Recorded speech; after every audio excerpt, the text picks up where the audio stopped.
A while back, I created this environment and I wanted to be able to use large scale water body, but I wanted to create a custom shader for the water. The environment utilizes some custom trees as well, and the trees were created in SpeedTree, and I'm going to be touching on the trees at a later date. For today, I'm just going to be touching on how the water was created, and basically we're just going to jump into what the shader is and how the shader was created. I created a short video to go through the shader, all of the nodes. So watch the video and then we'll come back and look at some of the effects that the shader represents.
So just to touch on some of the techniques that I was showing in the material node that was just created in the video you were just watching.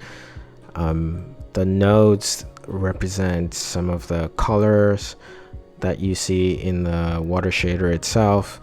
The blueness of the water is controlled by the base color. So in the base color, you saw that I was using a lerp node to blend between two colors, and also with the single layer water material, there was a murkiness value that was controlling how murky or bluish the water is. The other thing that I'm going to touch on as well is just the multiple waves that you see on the water. The panning of the waves was being controlled by the two normal maps that I brought into the material shader as well. So I use a flatten node to kind of control the roughness, not the roughness, but the normal intensity of the material. But one important factor that I do want to point out in this water shader is to show you what happens at the edge of the water when you get close to the edge itself. So, let me get a little closer so you can see what I'm talking about. Normally, when you see materials, water shader created by I've seen a few water shaders that look flat at the edge, but with this one you can see there is like a small ripple effect happening at the edge. So it just creates that illusion of the water flowing to the edge and then bouncing back off of the edge of the mesh. It's quite important to create some of this realism in water shader for it to be believable. Right now I'm just using a really small scale bounce back at the edge, but you can go in and create your custom wave or ripple effect at the edge of the material to suit your needs. I think this method worked really well for me in terms of what I needed to create, but you can play with the parameters in the material itself. You can go back to your nodes, or if you want to rewatch the video over and over again to just get some of the methods I used, you can do that as well. But overall, I think the effect I got was really nice and it works really well for me. It works well for what I needed it to do. And one more thing that I do want to point out is that when you if you're trying to use this shader, you have to make sure that mesh distance fields is enabled in your project. If your project does not have mesh distance fields enabled, this shader will not work, because the edge detection that's happening to create the ripple relies on the mesh distance fields. Without that, this will not work. So do make sure that that's enabled in your project when you're trying to create this shader. So again, this material is basically what I wanted to touch on, and for other things like this and techniques like this, I'm going to be touching on more things like this in the future.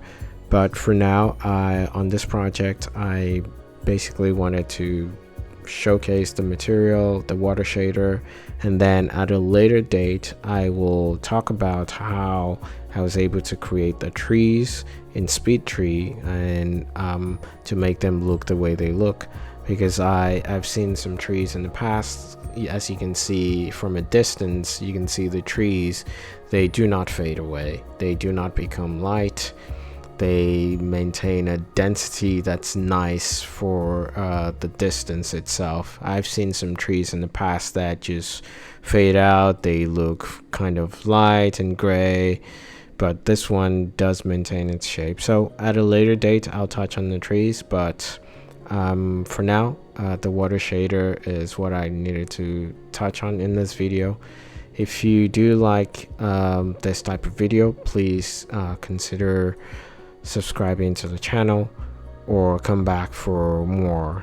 And if you have some questions, do type in your questions in the comments, and I will definitely get back to you with what I know, or if I don't know the answer, I can direct you to where you can find the answer. So thank you so much for watching this video, and do come back for the next video.